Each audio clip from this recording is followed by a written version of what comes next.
Hi, welcome to PySimpleGUI 2020, Lesson 0 for impatient people. PySimpleGUI is a framework that is different than the other GUI frameworks in that it uses message passing instead of being event-driven. That means there's no callbacks. One important location for you to know is PySimpleGUI.org. That is where you will find the documentation. There are 5 sections to your typical PySimpleGUI program. I recommend using the naming conventions that you'll see here. First section is the import. The second section is what's called the layout. And layouts are lists of lists. We are going to be recreating this window that's shown here. The layout is a series of rows. So each row of your GUI will be a list. In this case, we have 3 rows. And on each row are elements. And elements are the same as widgets.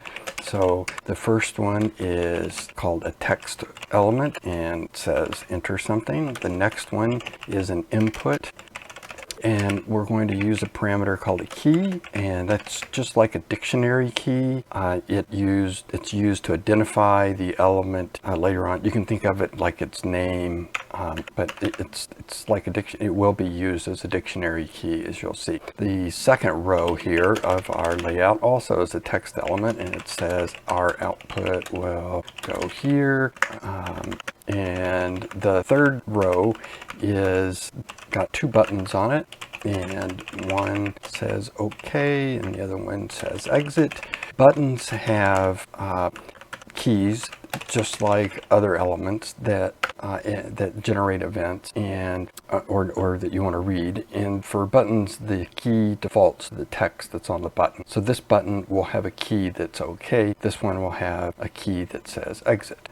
That is section 2. The third section is where we will create the window, and that's a simple window object. It's got the title as the first parameter, second parameter is the layout. The fourth section is your event loop, and event loops normally are within the GUI framework. With PySimpleGUI, it's within your code, and inside of your event loop, you will read your window, and when you read a window, it waits until something happens to your window, an event. And an event can be something like a button gets clicked or the window gets closed. So if we want to test and see if the window is closed, the event that's returned is none.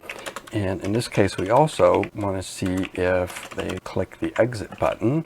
If so, the event will be exit, and we want to break out of our event loop if that happens. Now, what this program that we're writing does is whenever you input something here and click OK, then it will output it to this location. We don't need to check for the OK button because that's the only thing that could be executed at this point. We need to put a key on this text element if we want to identify it for output. So let's put a key on here.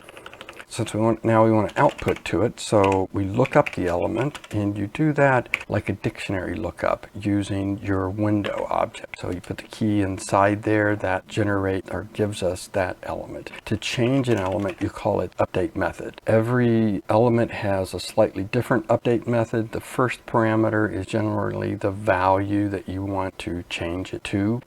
You'll just want to take a look at the documentation to see what all the different parameters are for each element. In this case, for a text element, it is the value. We said that we want to update it with the value that is input. So the way we find the value that's input is we use the values variable, and it is a dictionary, and the key that will be used for this input is .in, and that is it for our event loop. And the final thing we want to do is close the window.